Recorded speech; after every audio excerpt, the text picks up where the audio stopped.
ಕೋಡ್ಗಲ್ಲ ಗುಡ್ಡೆ ಮ್ಯಾಗೆ ಮಹಾದೇವ ಬಂದೇ ಬರುತ್ತಾನವು. ಹೋದೆ ಮಾದೇಶ್ವರ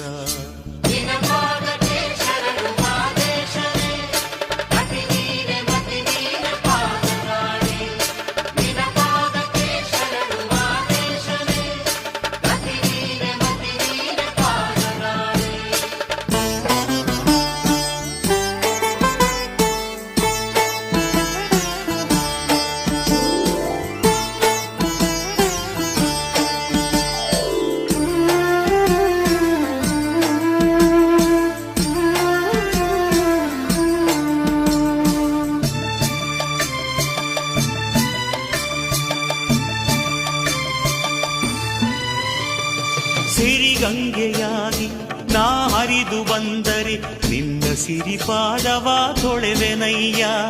ಜನುಮ ಸಾರ್ಥಕವೆಂದು